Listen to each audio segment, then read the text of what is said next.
దేవుడు ఇది ప్రత్యేకమైన ఒక సృష్టి. ఏంటిది?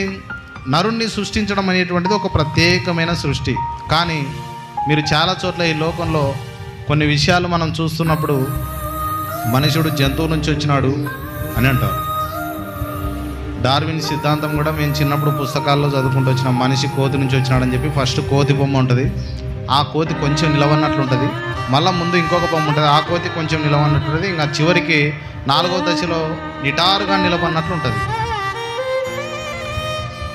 మనిషి ఈ విధంగా ఒక అమీబాలో నుంచి ఒక జీవరాశిగా ఏర్పడి ఈ విధంగా అభివృద్ధి చెందాడు అని చెప్తారు. అయితే మనిషి కొన్ని పనులు చేస్తున్నప్పుడు వాళ్ళే ఏమంటారంటే నువ్వు మనిషివా పశువా అంటారు కదండి. నువ్వు మనిషివా పశువా, అట్లా మాట్లాడుతున్నావు లేకపోతే అట్లా చేస్తున్నావు అంటారు. మీరే కదా జంతువు నుంచి వచ్చినాడు అన్నందుకు వాడు జంతువు వలే చేస్తున్నాడు. మనిషి జంతువు నుంచి రాలేదు కదా. బైబిల్ చెప్పేది ఏంటంటే మనిషి జంతువు నుంచి రాలే. దేవుడు ఒక ప్రత్యేకమైన సృష్టిగా మనిషిని సృష్టించాడు, కానీ ఒక జంతువులో నుంచి మనిషి రాలే. మనమే వాడు ఒక జంతువు వలె ప్రవర్తిస్తుంటే ఎవరే నువ్వు మనిషివా పశువారా, అట్లా చేస్తున్నావు, అట్లా ప్రవర్తిస్తుంటున్నావు, అట్లా జీవించవచ్చునా, అట్లా బ్రతకొచ్చునా అంటున్నాం మనమే. అంటే ఈడనే అర్థమైపోతుంది మనిషి జంతువులో నుంచి రాలే, మనిషి ఒక ప్రత్యేకమైన జీవి.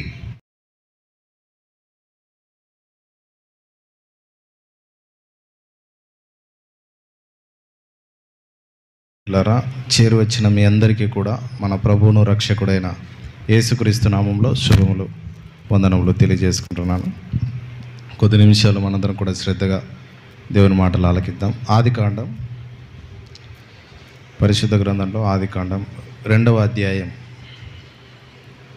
15వ వచనం చదువుకుందాం. చూడండి. మరియు దేవుడైన యెహోవా నరుని తీసుకొని ఏదేను తోటను సేద్యపరచుటకును దాన్ని కాచుటకును దానిలో ఉంచెను. మరియు దేవుడైన యెహోవా ఈ తోటలోనున్న ప్రతి వృక్ష ఫలములను నీవు నిరభ్యంతరముగా తినవచ్చును, అయితే మంచి చెడ్డల తెలివినిచ్చు వృక్ష ఫలములను తినకూడదు. నీవు వాటిని తిను దినమున నిశ్చయముగా చచ్చెదవని నరునికి ఆజ్ఞాపించెను. దేవుడు తన సృష్టిని తన నోటి మాట ద్వారా కలగజేశాడు. ఈ భూలోకం అంతటినీ కూడా, అలాగే మనం చూస్తున్న ఆకాశ విశాలము, ఈ గ్రహములు నక్షత్రములు, వీటన్నిటిని కూడా దేవుడు కేవలం తన నోటి మాట ద్వారా సృష్టించాడు. కేవలం నోటి మాట ద్వారా సృష్టించాడు. అంటే ఆయన మాటకు అంత శక్తి ఉంది. అంత మాత్రమే కాదు, ఆయన మాటకు అన్నీ లోబడతాయి. ఆయన ఏదైతే చెప్తాడో ఆ ప్రకారంగా జరుగుతుంది. హల్లెలూయా, హల్లెలూయా. దేవుని మాటకు అంత శక్తి ఉంది, దేవుని మాటకు అంత బలము ఉంది. మొదటి అధ్యాయంలో నుంచి మనం చదివినట్లయితే దేవుడు ఈ సృష్టిని ఒక క్రమంగా సృష్టించుకుంటూ వచ్చాడు. ఒక క్రమంగా సృష్టించుకుంటూ వచ్చాడు. దేవుడు భూమి నిరాకారంగాను శూన్యంగా ఉన్నప్పుడు వెలుగు కలుగునుగాక అని పలికాడు. అంటే చీకటిగా ఉన్న స్థలంలో వెలుగు రావడం జరుగుతుంది. దాని తర్వాత దేవుడు తమ తమ జాతి ప్రకారము ఫలవృక్షంలో అవి కింద, తర్వాత ముందు జలరాశులను వేరుపరచడం, తర్వాత ఈ నీటి అంతటికి సముద్రాలని పేరు పెట్టడం దేవుడు, తర్వాత ఆకాశం మీదికి కొంత జలములను, ఆకాశం కిందికి కొంత జలములను వేరుపరచడం, తమ తమ జాతి ప్రకారము గడ్డిని, విత్తనములిచ్చు చెట్లను, తమ తమ జాతి ప్రకారం పశువులను, తమ తమ జాతి ప్రకారము నీటిలో నివసించు ప్రాణులను, తమ తమ జాతి ప్రకారం ఆకాశంలో ఎగిరే పక్షులను ఈ విధంగా సృష్టించినట్లు మనం మొదటి అధ్యాయంలో చూడగలం. దేవుడు 6 దినములు కూడా ఈ సృష్టిని సృజించాడు. ఒక్కొక్క దినం ఒకటి పూర్తి చేసుకుంటూ వచ్చాడు. ఈ అధ్యాయం అంతా మనం చదివినప్పుడు ఏమర్థమవుతుందంటే దేవుడు కూడా పని చేసినాడు. హల్లెలూయా. దేవుడు కూడా పని చేశాడు. చాలాసార్లు మా వినాయకుడు ఎందుకు కష్టపడాలా, ఎందుకు సంపాదించాలా, ఎందుకు పనికి పోవాలా, పని ఎందుకు ఇంత కష్టంగా ఉంది, పని ఎందుకు చేయాలా అని మనం అనుకుంటాం. కానీ మీరు చదివినట్లయితే దేవుడు కూడా పని చేశాడు. దేవుడు కూడా 6 రోజులు ఆయన ఈ సృష్టిని ఒక క్రమంగా సృష్టించడం అనేటువంటిది జరిగింది అని మనం బైబిల్లో చదవగలుగుతున్నాం. ప్రియ దేవుని బిడ్డలారా, ఈ 6 దినాలు కూడా దేవుడు సృష్టించినప్పుడు క్రమపద్ధతిగా సృష్టించాడు. కానీ ఈ 6 దినాల్లో సృష్టించినప్పుడు దేవుడు ఎక్కడా కూడా మనుషులను ఒక కులముగానో మతంగానో సృష్టించినట్లు మనము చూడలేం. ఈ 6 దినాలు కూడా సృష్టించినవన్నీ కూడా తన నోటి మాట ద్వారా సృష్టించాడని మనం చదవగలం. మరి మనుషులను ఎట్లా సృష్టించాడు? 2వ అధ్యాయం 7వ వచనం. దేవుడైన యెహోవా నేల మంటితో నరుని నిర్మించి వాని నాసికా రంధ్రములో జీవవాయువును ఊదగా నరుడు జీవాత్మ అయిన. చూశారండి, మానవుడిని ఎట్లా సృష్టించాడు? ముందున్నవన్నీ కూడా ఈ సృష్టిలో అన్నీ కూడా దేవుడు తన నోటి మాట ద్వారా సృష్టించాడు. మనిషిని ఎట్లా సృష్టించాడు? నేల మట్టిని తీసుకొని ఆ మట్టికి ఒక రూపాన్ని ఇచ్చి ఆ మట్టికి నాసికా రంధ్రములలో జీవవాయువు ఊదగా నరుడు జీవాత్మ ఆయను అంటున్నాడు. అంటే మనం ఎక్కడి నుంచి వచ్చినాం? మట్టిలో నుంచి వచ్చినాం.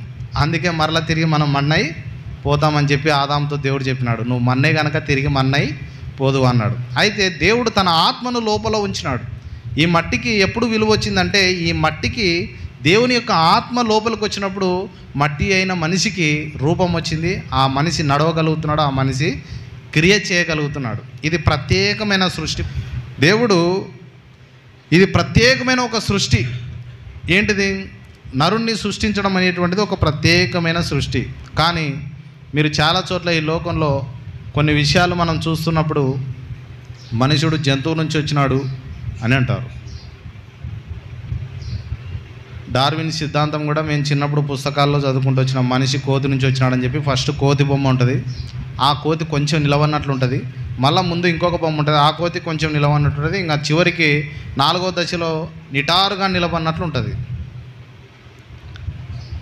మనిషి ఈ విధంగా ఒక అమీబాలో నుంచి ఒక జీవరాశిగా ఏర్పడి ఈ విధంగా అభివృద్ధి చెందాడు అని చెప్తారు. అయితే మనిషి కొన్ని పనులు చేస్తున్నప్పుడు వాళ్ళే ఏమంటారంటే, నువ్వు మనిషివా పశువా అంటారు కదండి. నువ్వు మనిషివా పశువా, అట్లా మాట్లాడుతున్నావు, లేకపోతే అట్లా చేస్తున్నావు అంటారు. మీరే కదా జంతువు నుంచి వచ్చినాడు అన్నందుకు వాడు జంతువు వలే చేస్తున్నాడు.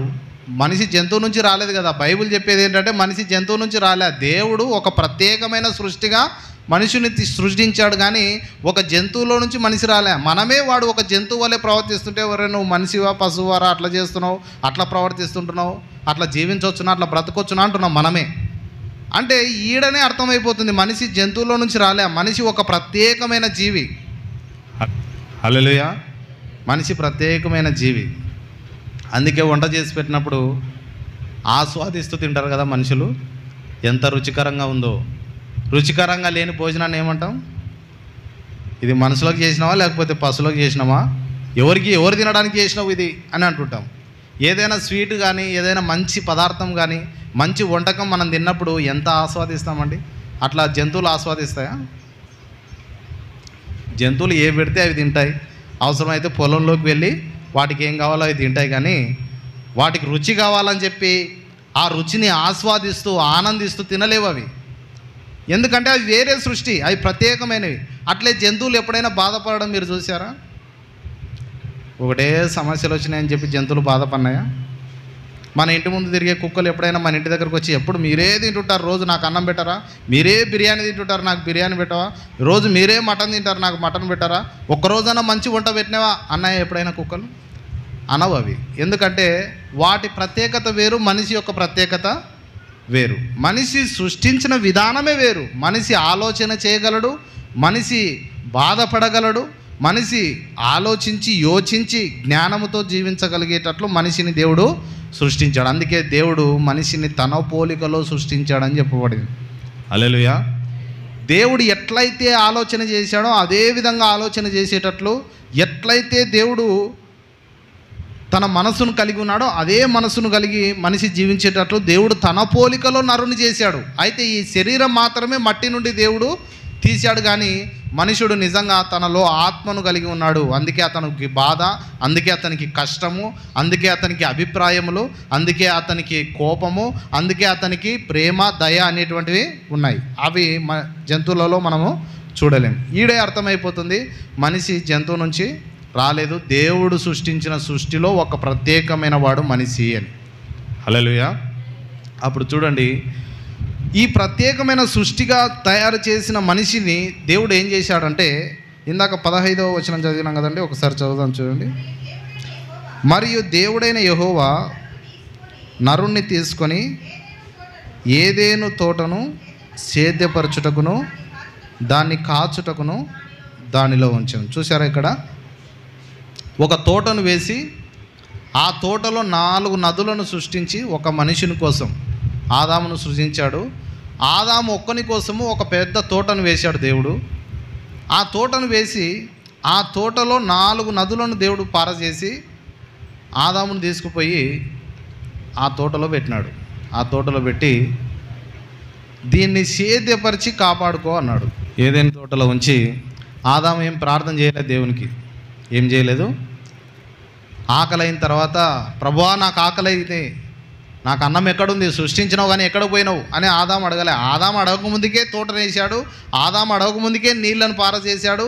ఆదాము అడగక ముందుకే అతనికి ఏమేమి కావాలో అన్నీ తయారు చేసి చివరికి తీసుకుపోయి మనిషిని అక్కడ పెట్టాడు.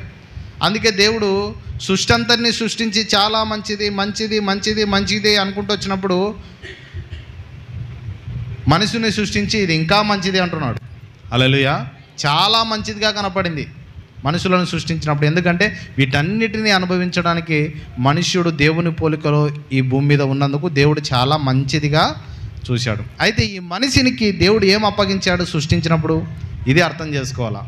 మనిషిని సృష్టించినప్పుడు దేవుడు ఏం చేశాడు, అతనికి ఏం అప్పగించాడు?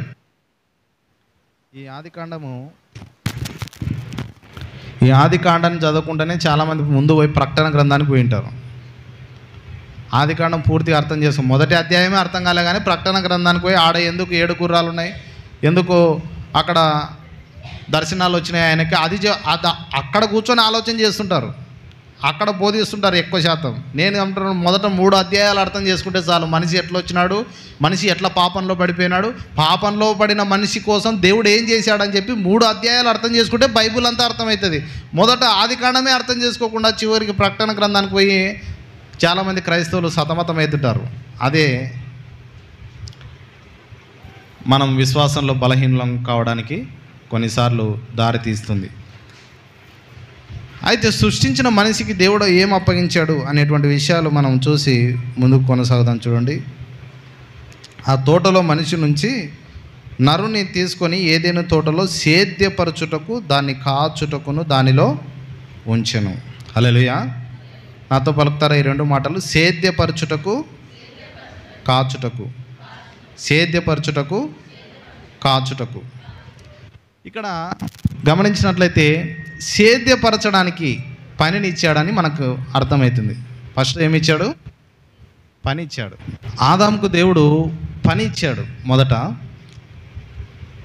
ఏం చేయాలి అతని పని అంటే సేద్యపరచాల, ఆ తోటను సేద్యపరచాల. ఇక్కడ బాగా గమనించండి, దేవుడు మొదట పురుషునికి ఏం చేశాడంటే పనిని ఇచ్చాడు. ఏమిచ్చాడు? పని ఎంత ముఖ్యమో చాలామందికి తెలియదు. చాలామంది ఎక్కడికి పోరు, వాళ్ళు ఏం పని చేయరు. వాళ్ళు పొద్దుమొక్కలు తింటారు, పడుకుంటారు, ఊర్లో తిరిగి వస్తారు, ఇంకా అంతేగాని ఏం పని చేయరు. వాళ్ళు ఏం పని చేయరు. పని చేయని వాడు సోమరి అని చెప్పి బైబిల్ చెప్తుంది. హల్లెలూయా, హల్లెలూయా. పొద్దున్న లేచిన ఏదో ఒక పని ఉండాలి. దేవుడు అట్లా సృష్టించాడు. నేను చెప్పలేదండి, దేవుడు వాక్యంలో చెప్తున్నాడు. మనుషునికి మొదట పని ఇచ్చినాడు, పని చేయమంటున్నాడు. అందుకే ఆడపిల్లలకు పెళ్లి సంబంధం దున్నిపోయినప్పుడు మనం ఏమంటామండి? పిల్లగాడు ఏం పని చేస్తాడు అంటాం, అంతే కదండి. ఫస్ట్ మనం అడిగేది ఏంటంటే పిల్లగాడు ఏం పని చేస్తాడో అతనికి జీతం ఎంత అని అడుగుతాం. ఎందుకు? పురుషుడు అంటే ఫస్ట్ పని చేయాలి. అది పురుషుని లక్షణమే ఏంటంటే, పురుషుడిగా ఉండాలంటే అతను ఏం చేయాలా? పని చేయాలా. దేవుడు పని చేసేటట్లే సృష్టించాడు. మొదట ఆదామును చూడండి, ఆదామును సృష్టించినాడు. ఏదేను తోటలో తినడానికి అన్నీ ఉన్నాయి, అతనికి ఆహ్లాదకరంగా 4 నదులు ఉన్నాయి, అన్ని వసతులు ఉన్నాయి. కానీ దేవుడు ఏమంటున్నాడు? పని చేయి అంటున్నాడు. ఆ తోటను సేద్యపరచు అంటున్నాడు. పని చేయకుండా నువ్వు మరలా ఆ తోటలోని ఫలాలు తినొద్దు అని అంటున్నాడు. హల్లెలూయా. అందుకే కొంతమందికి చూడండి, ఏ పని చేయకుండా వాళ్ళకి అన్నం కూడా తినబుద్ధి కాదు. అది మంచి లక్షణం. తినండి, తినకూడదు అనట్లేదు, కానీ అలా ఏదైనా చేస్తేనే కానీ వాళ్ళకు దిగుడపోదు. ఏదైనా పని చేయాలా, పొద్దున్నే ఏదైనా పని చేయాలా, పనికి వెళ్ళాలా. చాలామంది ఇలా ఉండడం దేవునికి ఇష్టం లేదు. చాలామంది క్రైస్తవులు కూడా. ఎందుకు ఈ మాట చెప్తున్నానంటే, ఈ మధ్యకాలంలో చాలా వరకు ఆన్లైన్లో మన ప్రసంగాలు చాలామంది వింటున్నారు, చాలామంది ఫోన్ కూడా చేస్తున్నారు. కాబట్టి అందుకొని కొన్ని విషయాలు వివరించాల్సి వస్తుంది. పురుషుడు పని చేయడానికి సృష్టించబడ్డాడు. ఏదో ఒక పని ఉండాలి, పని చేయాలి. తోటను సేద్యపరచుకో అంటున్నాడు. తోటను సేద్యపరచు అంటే దాని అర్థం ఏంటండి? నీకు అప్పగించిన దానిని నువ్వు సేద్యపరచు, దాంట్లో పని చేయి అంటున్నాడు. దేవుడు చాలామందికి కుటుంబాన్ని అప్పగించాడు. ఆ కుటుంబం కొరకు అతడు పని చేయాలి, ఆ కుటుంబం కొరకు అతడు కూర్చాలా, ఆ కుటుంబం కొరకు అన్నీ సిద్ధపరచాలా, ఆ కుటుంబం కొరకు అతను ప్రయాసపడాలా, ఆ కుటుంబం కొరకు అతను అన్నిటికీ ముందుండాలి, అన్నిటి కొరకు అతడు సిద్ధంగా ఉండాలి అని చెప్పి బైబిల్ చెప్తుంది. అతను పని చేయమంటాడు. మొదట చిన్నదా పెద్దదా అని కాదు, మన స్టేటస్ ఏంటంటే పని చేయమంటున్నాడు. ఏదన్నా కానీ పని చేయాలంటున్నాడు దేవుడు. హల్లెలూయా, హల్లెలూయా. అది చిన్నదా పెద్దదా, గవర్నమెంట్ ఉద్యోగమా, ప్రైవేట్ ఉద్యోగమా, లేకపోతే పొలం పనే, లేకపోతే రాళ్ళు మోసేదా, గౌండ పనే, లేకపోతే ఇదేంది చీపు పని ఏదో ఒకటి. ఫస్ట్ నువ్వు పని చేయి. దేవుడు నీ చేతుల కష్టార్జితాన్ని ఆశీర్వదించాలంటే మొదట చేతులను ఉపయోగించి పని చేయి అంటున్నాడు దేవుడు. హల్లెలూయా. అదే ఆదాముకు చెప్తున్నాడు, మొదట నువ్వు తోటను సేద్యపరచు, గౌరవపడకు, ఏదైనా పని చేయి, పని చేయి. మొదట పని చేయమంటున్నాడు. అందులో స్థాయిని చూడొద్దు, ఒక లెవెల్ని చూడొద్దు, ఒక పొజిషన్ని చూడొద్దు. నీకు దేవుడు ఏ తలాంతులను ఇచ్చాడో, ఏ పనిలో నీకు ఇష్టాన్ని చూపిస్తున్నాడో దేవుడు ఆ పనిలో నీ తలాంతులను బయటపెట్టు, ఆ పనిలో నీ గొప్పతనాన్ని బయటపెట్టు అంటున్నాడు దేవుడు. పురుషులు ఒంటరిగా ఉన్నప్పుడు వాళ్ళ ఇంట్లో గందరగోళం ఉంటుందంట. అదే పెళ్ళైన తర్వాత ఒక స్త్రీ ఆ ఇంట్లోకి వచ్చిందనుకో, ఆ ఇంట్లో శుభ్రంగా నీట్గా అన్నీ సర్ది పెడుతుందంట. చూసారా అండి? కొంతమంది ఇల్లు నీట్గా పెట్టుకుంటారు, అన్నీ ఎక్కడ ఉంచాలో అక్కడనే ఉంటాయి, నీట్గా సర్దుకొని నీట్గా కసుకొట్టి నీట్గా. అంటే వాళ్ళకి అది ఇష్టం, అట్లా చేయడం, అట్లా నీట్గా ఉంచుకోవడం వాళ్ళకి ఇష్టం. దేవుడు ఏదైనా తోటలో అదే చెప్తున్నాడు, నీకు నచ్చిన పని దాంట్లో శ్రేష్టంగా చేయి. హల్లెలూయా. శక్తి లోపం లేకుండా పని చేయి, శక్తి లోపం లేకుండా నమ్మకంగా పని చేయి అంటున్నాడు. నీ శక్తి ఎంతైతే ఉందో, నీకు ఎంతైతే ఓపిక ఉందో, ఆ పనిలో తక్కువ లేకుండా, శక్తి లోపం లేకుండా నువ్వు పని చేయి అంటున్నాడు దేవుడు. అలా చేసినప్పుడే దేవునికి ఇష్టం అంటున్నాడు. హల్లెలూయా, హల్లెలూయా. అప్పుడు చూడండి, దేవుడు పనిలో చాలా సంతోషపడుతున్నాడు. ఆదాము పని చేస్తున్నప్పుడు చాలా సంతోషపడుతున్నాడు. తర్వాత రెండవది ఏమంటున్నాడు అంటే కాచుకో అంటున్నాడు. ఉండేది ఆదాము ఒకడే, దేవుడు ఎందుకు కాచుకో అంటున్నాడు అండి? మొదట పని చేయమంటున్నాడు, రెండవది తోటను కాపాడుకో అంటున్నాడు. ఎందుకు కాపాడుకుంటున్నాడు? అక్కడ ఎవరు లేరు కదా, శత్రువులు, ఉండేది ఒకడే, ఎవరు లేరు. తోటను కాపాడుకో అంటున్నాడు. అంటే ఎవరున్నారు అక్కడ? అది అపవాది ఉన్నాడు, సాతాను ఉన్నాడు. సాతాను ఉన్నాడు కాబట్టి ఎవరు లేరు కదా ప్రభా, ఎట్లాగా ఏం కాపాడుకోలే, ఎందుకు కాపాడుకోమంటున్నాడు అని అనలేదు ఆదాము. తోటను కాపాడుకో, మొదట పని చేయి, రెండవదిగా తోటను కాపాడుకుంటున్నాడు. ఎందుకు? అపవాది ఉన్నాడు, ఏదో ఒక రోజు వచ్చి నిన్ను మోసపుచ్చుతాడు, ముందే చెప్పినాడు దేవుడు. హల్లెలూయా. సాతాను నిన్ను మోసపుచ్చుతాడు ఆదాము, నువ్వు జాగ్రత్త కలిగి ఉండు అని చెప్పి దేవుడు ముందే చెప్పాడు. తోటను కాపాడుకో అని చెప్పాడు. అప్పుడు ఆదాము కరెక్ట్గా పని చేస్తున్నాడు. ఏం చేస్తున్నాడు? తోటను సేద్యపరుస్తున్నాడు, పని చేస్తున్నాడు, తోటను కాపాడుకుంటున్నాడు. ఇతడు పని చేయంగా దేవుడు చూసి, నరుడు ఒంటరిగా ఉండటం మంచిది కాదు అని చూశాడు. హల్లెలూయా, హల్లెలూయా. నరుడు ఒంటరిగా ఉండటం మంచిది కాదు, వీనికి ఒక సాటి అయిన సహాయం చేస్తే బాగా ఇద్దరు కలిసి పని చేసుకుంటారు, ఒకరినొకరు ఆదరించుకుంటారు, ఒకరికొకరు ఓదార్చుకుంటారని చెప్పి నరుడు ఒంటరిగా ఉండటం మంచిది కాదు. 18వ వచనం చదువుదాం చూడండి. మరియు దేవుడైన యెహోవా నరుడు ఒంటరిగా నుండుట మంచిది కాదు, వానికి సాటి అయిన సహాయమును వాని కొరకు చేయుదునని దేవుడే ఆలోచన చేసినాడు. ఒంటరిగా పని చేసుకుంటున్నాడు. ముందే అన్నీ చెప్పినాడు, ఈ తోటలో ఉన్న ఫలాలను నిరభ్యంతరంగా తిను, తోట మధ్యలో ఉన్న చెట్టు ఫలాన్ని తినొద్దు, వాటిని తినిన దినమున నిశ్చయంగా చచ్చెదవు, ఎవరో ఒకరు వచ్చి నిన్ను మోసపుచ్చుతారు, అది కరెక్ట్ కాదు, ఇదే కరెక్టు, అట్లా చేయొద్దు, ఇదే చెయ్యి, అది మంచిది కాదు, ఈ మార్గంలోనే వెళ్ళని నిన్ను ఎవరో ఒకరు మోసపుచ్చుతారు నాయన, కాబట్టి అలా మోసపోవద్దు, వాటిని తినిన దినమున నిశ్చయంగా నువ్వు చచ్చేదవు అని చెప్పాడు. ఆదాము నమ్మకంగా పని చేసుకుంటున్నాడు. అయితే దేవుడు చూశాడు, ఇతడు పని చేసుకుంటుంటే పాపం ఇతనికి ఎవరైనా తోడుంటే బాగుండు, ఎవరైనా ఓదార్చేవారు ఉంటే బాగుండు, ఎవరైనా 2 మాటలు చెప్తే బాగుండు అని చెప్పి ఆలోచన చేసి దేవుడు ఇతనికి సాటి అయిన సహాయం చేసేదను అన్నాడు.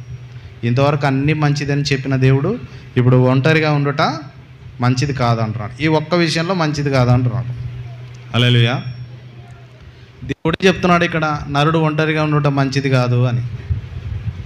అతనికి సాటి అయిన సహాయం చేసేదను అంటే అతడు కష్టపడుతుండగా అతని కష్టంలో పాలి భాగస్తురాలు ఒకరిని ఇవ్వాలని దేవుడు ఆలోచన చేసి అతనికి గాఢ నిద్రను కలగజేసి అతని పక్కటెముకలలో ఒక ఎముకను దేవుడు తీశాడు. గాఢ నిద్ర, ఎంత గాఢ నిద్ర పోయినా ఏదైనా దెబ్బ తగిలితే లేస్తామా లేమండి? దేవుడు ఏదైనా తోటలోనే ఆపరేషన్ స్టార్ట్ చేసినాడు. ఈరోజు డాక్టర్లు అందరూ ఎట్లా ఆపరేషన్ నేర్చుకున్నారంటే దేవుని దగ్గరే, బైబిల్ నేర్పింది. బైబిల్లో ఆపరేషన్ అదేంటి, అదెట్లా ఆపరేషన్ జరిగింది? అతనికి కూడా గుర్తు లేనట్లా ఆపరేషన్ జరిగింది. అక్కడ ఆపరేషన్ థియేటర్ని దేవుడు అక్కడే తయారు చేశాడు. ఆదాముకు మంచి నిద్రను కలగజేసి అతని పక్కటెముకలలో ఒక ఎముకను తీశాడు. అందుకే ఇప్పుడు కూడా డాక్టర్లకు సైంటిఫికల్గా ఆలోచన చేస్తే పురుషుడికి ఒక ఎముక తక్కువ ఉంటుంది, కరెక్ట్ గుండె దగ్గర ఒక ఎముక తక్కువ ఉంటుంది. ఆ ఎముకతో దేవుడు అతని కొరకు భార్యను సృష్టించాడు. ఈ సంబంధాన్ని అర్థం చేసుకుంటే నిజంగా భార్యాభర్తల మధ్యలో చాలా ఆనందం ఉంటుంది. చిన్న చిన్న విషయాలన్నిటికీ వాళ్ళు సీరియస్ గారు. భార్యాభర్తల సంబంధం ఏంటంటే ఇతని పక్కటెముకలో అంటే ఇతని లోపల నుంచి వచ్చింది బయటికి, ఇతనిలో నుంచి ఇతని కొరకే సృష్టించబడింది. అదే అక్కడ సూటబుల్ కంపానియన్ అని ఇంగ్లీష్ బైబిల్లో ఉంటుంది. సూటబుల్ కంపానియన్ అంటే ఇతని కొరకే నువ్వు సృష్టించబడ్డావు, ఆమె కొరకే ఇతను సృష్టించబడ్డాడు, ఇతని కొరకే ఆమె సృష్టించబడింది. ఇద్దరు వేరు వేరు కాదు, నీ లోపల నుంచే ఆమె వచ్చింది, ఆమె కొరకే నువ్వు ఉన్నావు అని చెప్పి బైబిల్ చెప్తుంది. కాబట్టి సూటబుల్ కంపానీ, ఇద్దరు కూడా ఈ విధంగా ఆలోచన చేసి ఇద్దరు కూడా కలిసి ఒకరినొకరు ఓదార్చుకుంటూ జీవించాలని చెప్పి దేవుడు వివాహ బంధాన్ని ఏర్పాటు చేశాడు.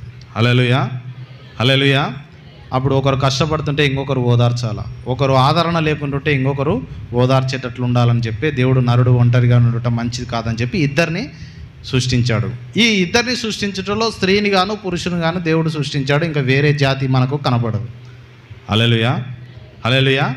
ఇప్పుడు ఇంతవరకు చెప్పిన ప్రసంగంలో ఎక్కడైనా కులం కానీ మతం కానీ ఉందండి? ఎక్కడైనా దేవుడు కులం అనే ప్రస్తావన, మతం అనే ప్రస్తావన, నల్లోళ్ళు తెల్లోళ్ళు అనే ప్రస్తావన ఉందా? లేదు, ఎక్కడ లేదు. దేవుడు తన పోలికలో మనుషుని సృష్టించుకున్నాడు. మనుషులందరూ ఒక్కరే. తమ తమ జాతులు పక్షులకు ఉన్నాయి, తమ తమ జాతులు జంతువులకు ఉన్నాయి, తమ తమ జాతులకు జలరాశులకు ఉన్నాయి, తమ తమ జాతులు జంతువులకు పశువులకు ఉన్నాయి, కానీ మనుషులకు జాతులు లేవు. మనిషిది ఒకవేళ ఏ జాతి అని అడిగితే మనుషుడు దేవుని జాతి. హల్లెలూయా. మనిషి ఎవరి జాతి అండి? దేవుని జాతి. ఎందుకంటే దేవుని యొద్ద నుంచే కదా వచ్చింది. కాబట్టి తమ తమ జాతి ప్రకారము పక్షులకు జాతి ఉంది, కానీ మనుషులకు జాతి కులం అనేది లేదు. అది మనుషులు సృష్టించుకున్నటువంటి విషయాలు. ఈ విషయాన్ని అర్థం చేసుకుంటే మనము దేవుని ఘనపరిచే బిడ్డలుగా మనం ఉంటాము. అప్పుడు దేవుని బిడ్డలుగా మనకు దేవుడిచ్చిన తోట, మనకిచ్చిన కుటుంబం, మనకిచ్చిన ఆశీర్వాదాలన్నీ కూడా మనం ఏం చేయాలంటే అపవాది నుంచి మనల్ని మనము కాపాడుకోవాలా, మనం పని చేసుకోవాలా, మనల్ని మనము కాపాడుకోవాలా. హల్లెలూయా, హల్లెలూయా. అందుకే దేవుడు కొన్ని మాటలు అంటాడు.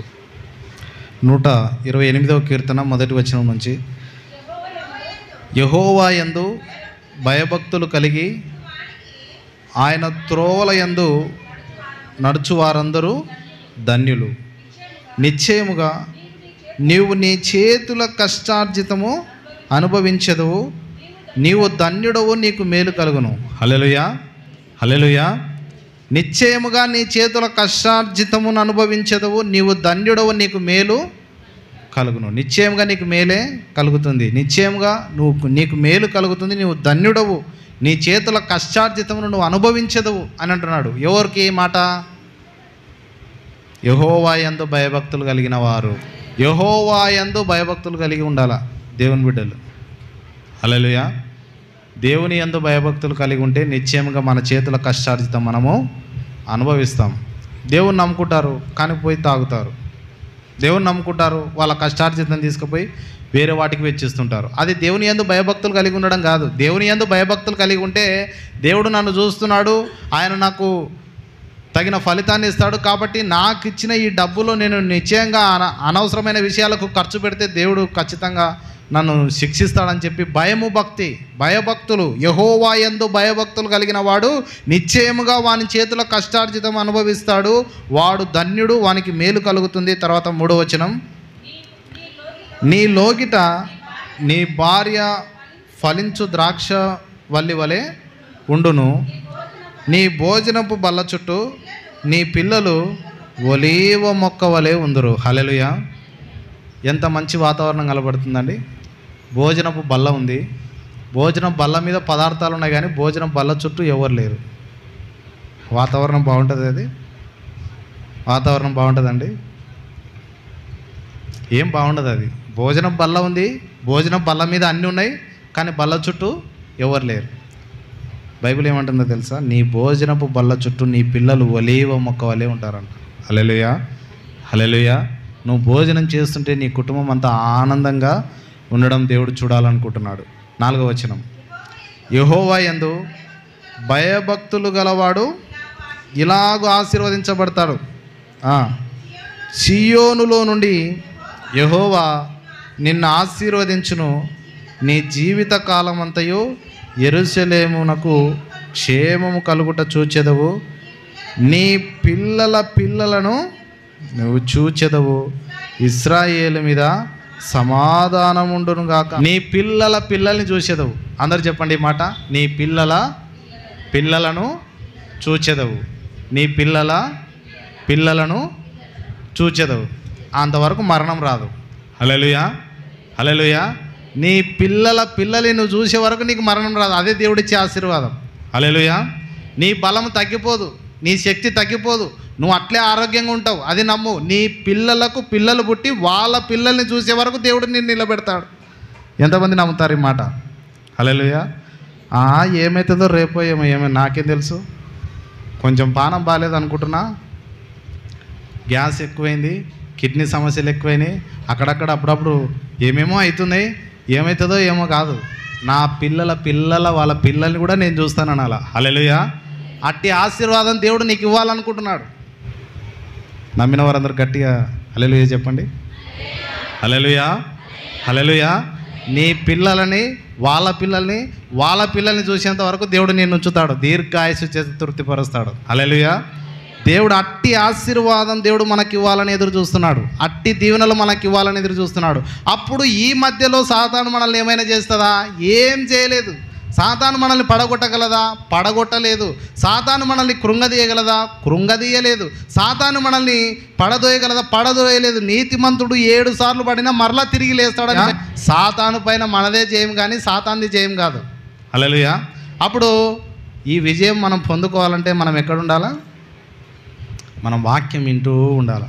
నా పిల్లల్ని నేను చూసేది నిశ్చయంగా నా చేతుల కష్టార్జితము నేను అనుభవించేదను, నిజంగా సమాధానము నా మీద నా కుటుంబం మీద ఉంటుందని ఈ విధంగా విశ్వాసంతో మనం ముందుకెళ్తున్నప్పుడు దేవుని యొక్క ఆశీర్వాదాలు మనం పొందుకునే వారంగా ఉంటాం.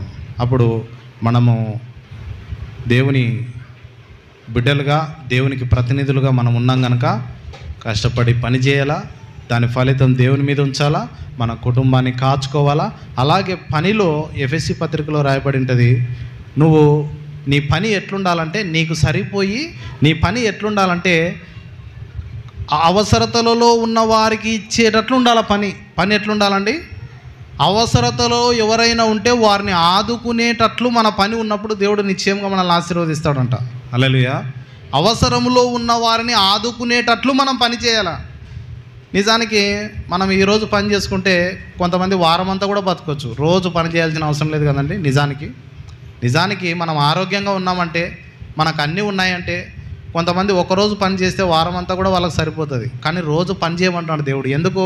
మిగులుబాటు ఉండి ఎవరైనా అక్కరగలవానికి, ఎవరైనా లేమి గలవానికి, ఎవరైనా లేని వానికి నువ్వు ఇచ్చేటట్లు సంపాయి. రోజు పని చేయి, రోజు దాపెట్టు, రోజు కూడబెట్టు, రోజు ఆశీర్వాదకరంగా బతుకు. ఎవరైనా అవసరం వచ్చింది, ఆపదలో ఉన్నారు, మనకు సంబంధించిన వాడు ఎవరైనా అక్కర కలిగి ఉన్నాడు, దేవుని వలె మనం దేవుని బిడ్డలుగా ఉన్నాం కాబట్టి వానికి అవసరతలు తీర్చాలా మనము అనే విధంగా మీరు పని చేయండి. నిశ్చయంగా వాని చేతుల కష్టార్జితం వాడు అనుభవిస్తాడని చెప్పి బైబిల్లో చెప్తుంది. హల్లెలూయా. అటు దీవెన ఆశీర్వాదాలు దేవుడు మనందరికీ అనుగ్రహించును గాక.